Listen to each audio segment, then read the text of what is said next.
बात के अंदर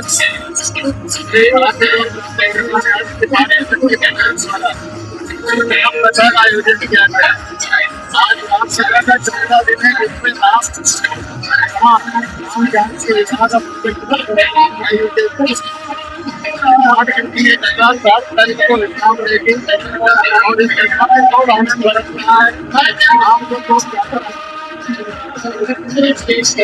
के साथ में रह रहे हैं। सायंकाल का समय हुआ। अब यहाँ पर लखन लाल के मन में एक भाव है, उनके मन में इच्छा है कि नगर भ्रमण किया जाए। तो नगर भ्रमण के जब भाव मन में आए तो उन्होंने राम जी से कहा। राम जी ने कहा हम आपको लेके चलेंगे लखन जी, लेकिन ऐसे ही नहीं, गुरु जी से पूछ के, गुरु जी को बता के फिर हम जाएंगे, ऐसे नहीं जाएंगे। अर्थात गुरु को भूल नहीं रहे, ऐसा नहीं कि आ गए तो मन में जो करना है करो। हमारा जीवन हमेशा अपने गुरु माता पिता के अधीन होना चाहिए, मनमुखी जीवन नहीं होना। क्योंकि जब हम मनमुखी जीवन जीते हैं तो हम पतन के मार्ग पे धीरे धीरे आगे बढ़ जाते हैं। हिसाब से करें तो ऐसी स्वतंत्रता दुख का मूल होती है। स्वतंत्रता भी दुख का कारण बनती है। स्वतंत्रता यदि हमारे संस्कारों में बंधी नहीं रहेगी तो वो स्वतंत्रता हमें हमेशा दुख देगी, हमेशा कष्ट पहुंचाने वाली रहेगी। इसलिए वो जीव स्वरूप है, अर्थात प्रकृति स्वरूप है।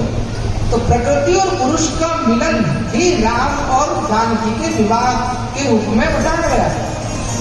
और धनुष को तोड़ना अर्थात वहां जो अहंकार है, जनक के मन में जो भाव है कि भाई इसे कोई नहीं तोड़ सकता, वहां पर जनक के उस अहंकार रूपी धनुष को भगवान राम तोड़ रहे हैं।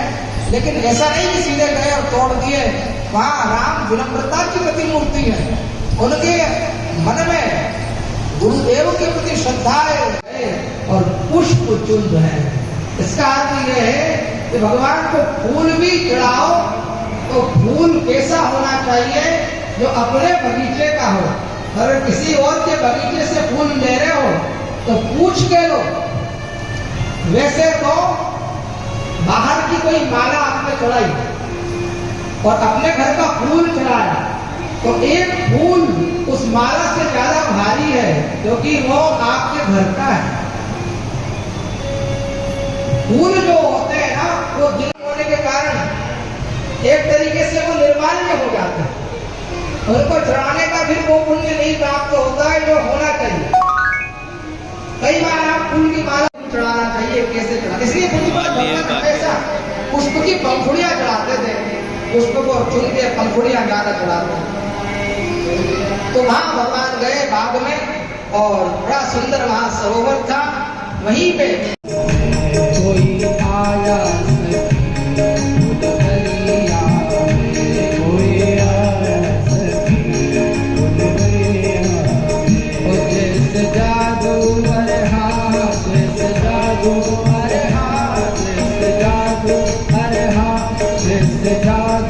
सदानंद जी महाराज जो कुलगुरु हैं धर्म जी के, सदानंद जी महाराज से कहा जाओ विश्वामित्र जी को लेके आओ। सदानंद जी गए। राजा महाराजा वहां पर उपस्थित है। अब भगवान वहां पर आ रहे हैं। एक स्थान पर श्री जानकी जी विराजमान है, उनके साथ सभी सखियां विराजमान है। बड़ा सुंदर दृश्य है।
बात कह देते फिर राम जी फिर रोकते हैं।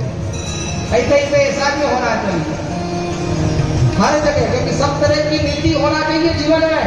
साम दाम दंड भेद, तो यहाँ लक्ष्मण जी उठे, यहाँ गुरु की तरफ भी नहीं देखा और राम जी की ओर भी नहीं देखा। उन्होंने कहा यहाँ राम जी का अपमान हो गया, इसलिए पहले अपना काम करो, बाद में समझेंगे जो बात आई।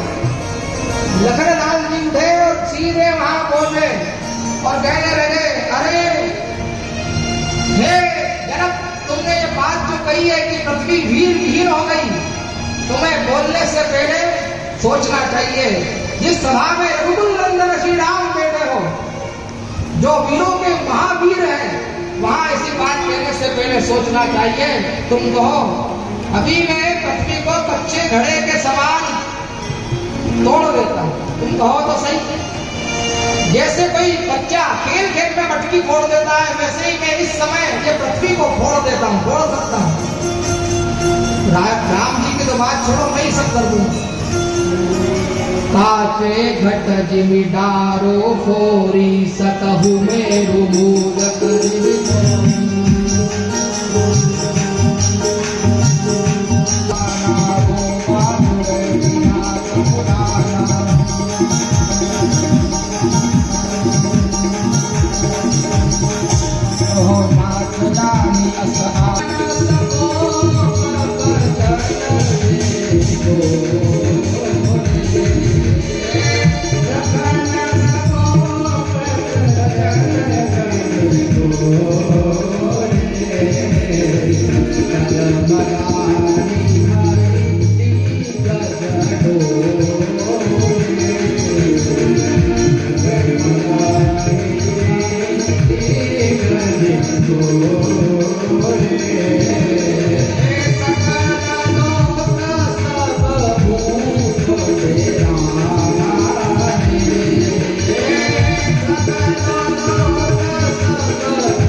विश्वामित्र जी ने सोचा ये शुभ समय, और लखनलाल चैनल पे जो सीरियल आते हैं उनका नाम सूर्य मंडोरिया है और उन्होंने समाज का नाम रोशन किया है, इसलिए इनका स्वागत में साथ हो रहा है। बोले सीताराम चंद्र भगवान की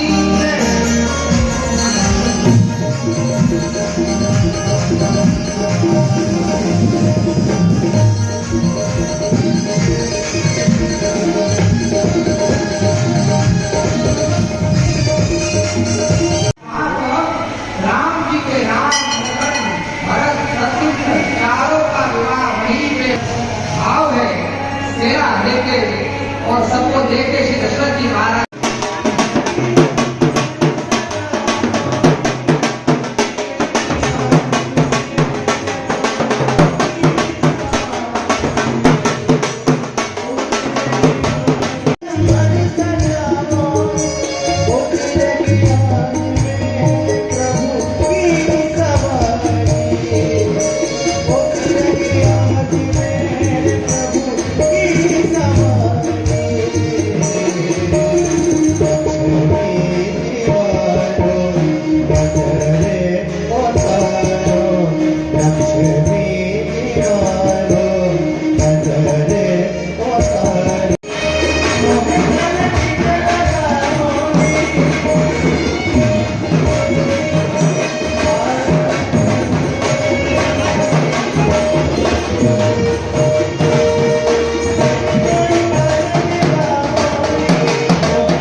कर लो।